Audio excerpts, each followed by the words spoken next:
Rieccoci amiche e amici, nuova puntata della nostra rubrica Le Ciacole, creata da Luca Gigante di GL Radio in collaborazione con La Città, rubrica che troverete sull'edizione online della Città, quindi al sito www.lacittànordest.it e come podcast su GL Radio.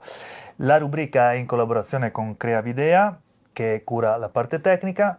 Continuiamo a parlare delle amministrative, delle imminenti ormai amministrative 2025 qui a Pordenone. Lo facciamo con il candidato della coalizione di centrodestra, Alessandro Basso. Buongiorno Alessandro. Buonasera Pier Giorgio. Allora, intanto iniziamo sempre con un brevissimo profilo biografico, no? Quindi età, luogo di nascita, professione, esperienze politiche pregresse. Allora, età quasi 47 anni, io sono nato a Spilimbergo perché mia mamma era di Spilimbergo, ho vissuto l'infanzia a Casarsa, infatti quando mi chiedono di dove sei, l'origine cioè, non è Spilimbergo dove sono nato, ma è Casarsa, anche se ho ottimi rapporti anche con Spilimbergo dal punto di vista umano e sentimentale, quindi pordenonese d'adozione. Sono anche, ti ripeto, sono tantissimi anni che abito a Pordenone, quindi mi sento tipicamente pordenonese, non lo dico solamente come dire, con finalità promozionali rispetto alla mia presenza nell'agone politico ed elettorale, però insomma mi sento tale e penso di averlo dimostrato. E se non sbaglio tu come professione eri impegnato nel mondo della scuola. Io sono un dirigente scolastico. In aspettativa, io sono in aspettativa perché noi siamo, come dire, un po' privilegiati da questo punto di vista, perché cessiamo l'attività professionale per fare quella politica e dopo riprendiamo quella professionale nel momento in cui dovesse terminare la mia attività politica, insomma. Che attualmente ti vede anche sedere sugli scranni diciamo così, del Consiglio regionale, giusto? Sì, sono in Consiglio regionale dal 2018 come consigliere regionale di Fratelli d'Italia e sempre dal 2018 sono presidente della Commissione Finanze, che è la prima commissione consiliare, quella che si occupa del bilancio della regione. Allora, altre 3 domande a bruciapelo per conoscerti come persona. Film preferito, libro preferito, passatempo preferito? Allora, libro preferito, Il Conte di Montecristo. Non so dirvi, per dire la verità, il motivo, ce ne sono tanti, ma questo insieme a Tolstoi mi è piaciuto moltissimo, me lo ricordo particolarmente volentieri. Forse perché l'ho letto 2 volte, una volta in francese e una volta in italiano, e mi ha messo alla prova duramente, quindi lo amo particolarmente. Film preferito, in questa fase della vita direi Sliding Doors. Potrei dire tanti altri film, però questo mi pare quello anche più politicamente accessibile. E poi viaggio preferito? No, non mi ricordo già più. Il passatempo preferito e poi? Passatempo preferito. Poi parliamo di viaggio. È noto, è la cucina. Io sono un ottimo cuoco. Faccio molto bene da mangiare e mi piace moltissimo. E devo anche dirvi che ho affinato particolarmente la tecnica nel corso degli anni e chi ha avuto la fortuna di essere ospite a casa mia in questo momento si starà facendo una risata.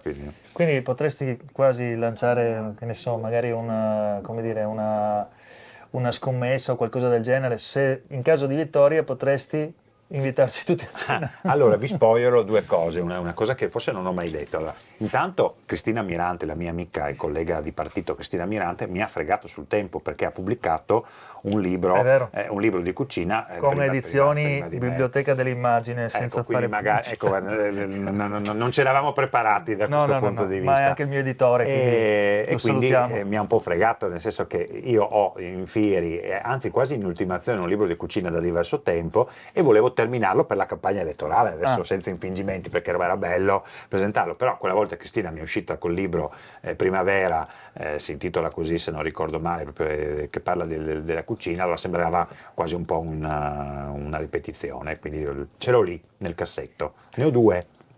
Quindi uno Cioè, entrambi di cucina? No, Ah, allora uno serio, c'è un personaggio, un presidente di un'associazione che non cito per correttezza di Pordenone, che aspetta sia il libro di cucina ma soprattutto un libro sulla scuola, che anche quello non è in fase così avanzata come quello di cucina, che era semplicemente anche qui l'ho avuto un po' in modo tra il serio e il faccetto, ma forse più nel faccetto, la mia idea di scuola, ma non tanto filosofica, quello che farei io da ministro dell'istruzione, così per trovarmi pronto quando dovessi diventarlo, da avere già, te lo come auguriamo. fece Elsa Fornero al suo tempo, quindi un nome che non porta nel panorama politico perlomeno particolare passione, perché tante volte dico quale sarebbe la soluzione per quel dato problema a scuola, dico dovrei essere io ministro dell'istruzione per risolverla. Plenipotenziario. No, no, no, non No, no. con tutti gli strumenti della democrazia, ma con la possibilità di prendere le decisioni, che è Beh, ma se diverso. sei È plenipotenziario diverso, è anche meglio. diverso. Sarebbe fin troppo facile dire in qualsiasi ambito da Sì, plenipotenziario certo, risolvere certo. i problemi. Senti, il viaggio che ti è rimasto nel cuore.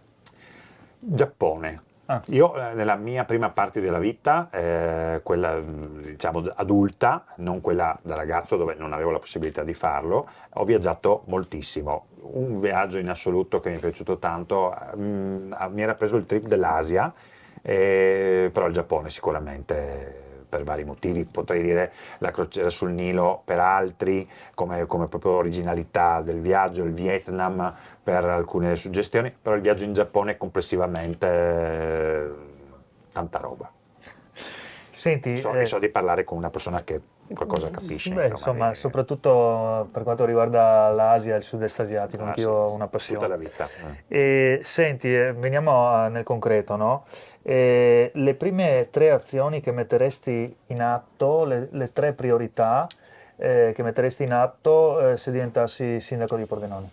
Ma i tre punti, come dire, adesso a parte che sono abbastanza abituato a rispondere a questa domanda perché è un po' ricorrente, ma giustamente perché dà la possibilità di farsi conoscere, sono sicuramente la rigenerazione urbana nell'area del cosiddetto ex-Bronx Valley Center. Credo molto in questo progetto, non tanto e non solo per la vicenda universitaria, quindi portare l'università in centro, ma per tutto quello che questo può portare in termini di indotto commerciale, turistico, sociale per la nostra città, dando la spinta alla riqualificazione di questa parte importante, che però deve avere una spinta anche non soltanto in termini di portare i giovani, ma di dare quella vitalità che giustificherebbe anche le azioni diciamo di revisione architettonica. Non ce ne faremmo nulla di una rivisitazione degli spazi senza un adattamento opportuno al contenitore. Il secondo punto, non secondo in ordine di importanza, è sicuramente la capitale della cultura.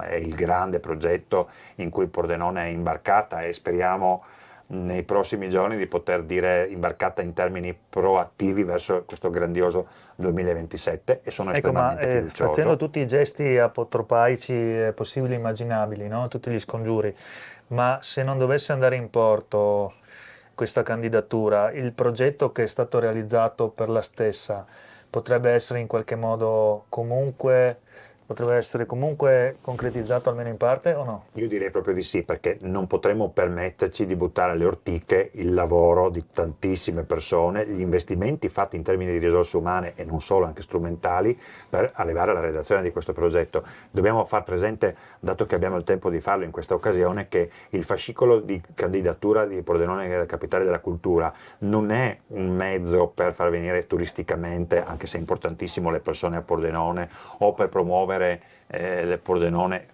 tout court. È un progetto complessivo che lega gli ambienti culturali, la nostra città, per cui con tutte le, come dire, le variazioni del tema dovrà essere assolutamente impostato perché ha un valore aggiunto per l'intera città. Però devo dirvi che sono estremamente fiducioso perché questa fiducia mi deriva da un incontro casuale che ho fatto stamane in comune. Sono andato in comune per vedere se trovavo l'onorevole Ciriani che stava rientrando e ho trovato delle ragazze, peraltro alcune che non conosco nemmeno, che stavano preparando il viaggio della prossima settimana a Roma per le audizioni al Ministero.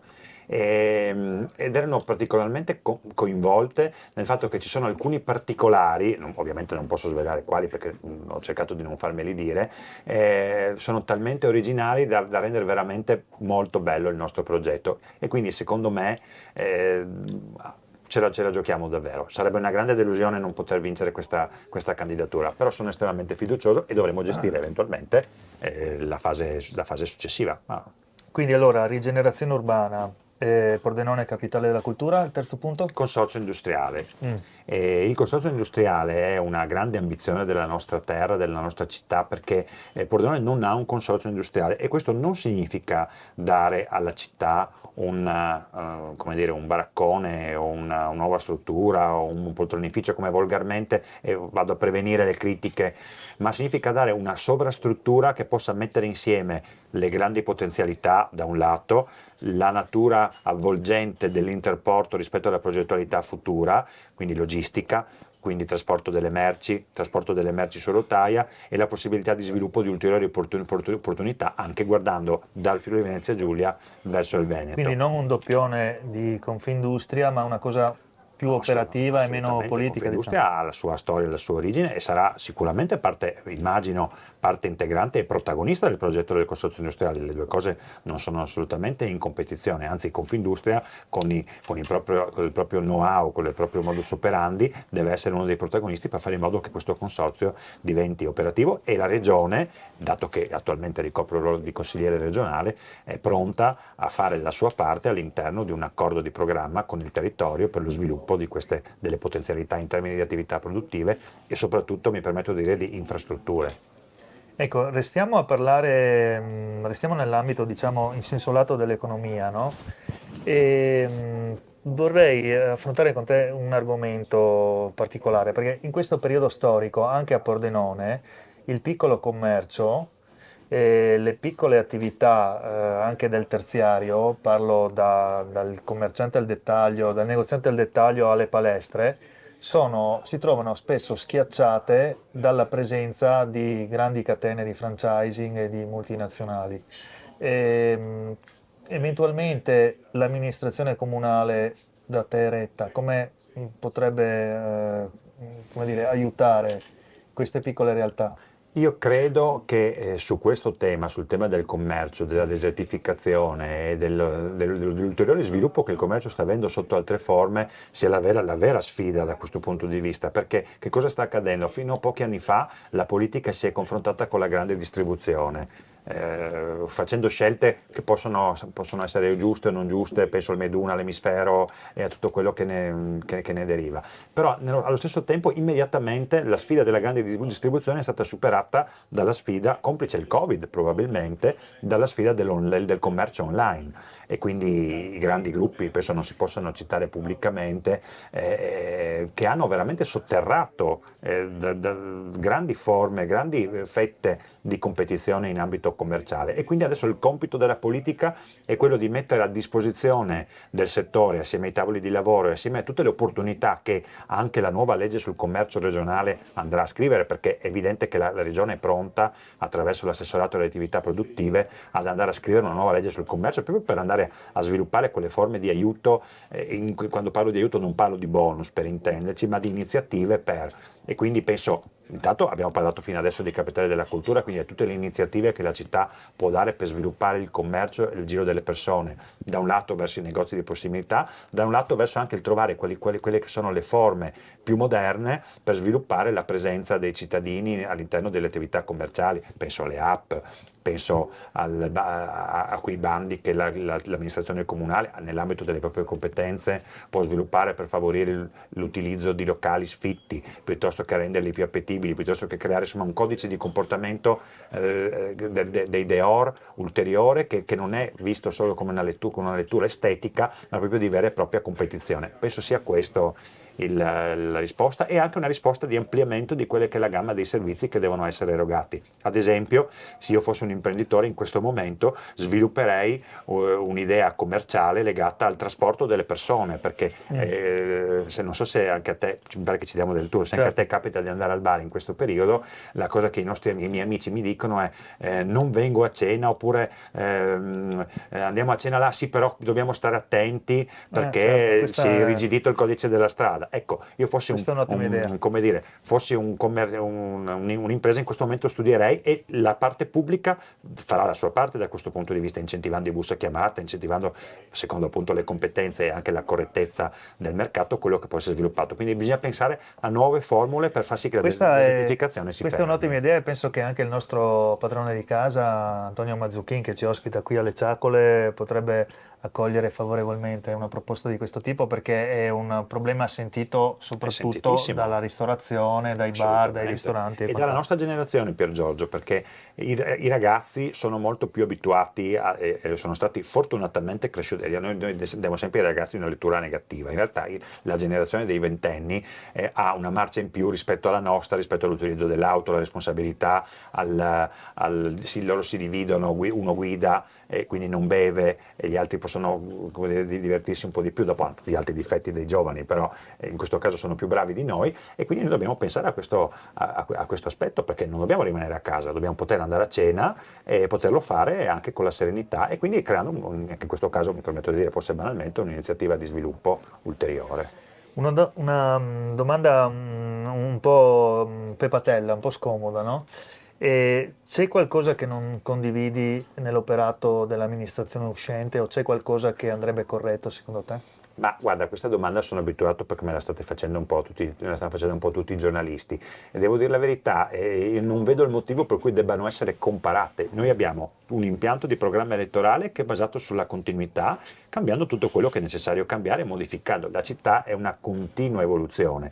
Sono state fatte delle ottime basi. Su queste ottime basi è logico che Alessandro Basso sindaco, qualora dovesse diventarlo, avrà voglia e intenzione di dare la propria impronta. È chiaro che tutte le opere in piedi, in corsa, le infrastrutturazioni della città che sono avviate, devono essere portate a termine, quindi questa non la vedo assolutamente come una cosa negativa. Allo stesso tempo ci sarà un'impronta, penso alla riqualificazione di Borgo Colonna, penso appunto al Vale Center, penso al quartiere di Rorai, penso La piazza di Borgo Meduna, la per piazza di esempio. Borgo Meduna, quella è già pur nei tempi purtroppo lunghissimi della pubblica amministrazione, è già una cosa che sta per diventare realtà. Ah, bene.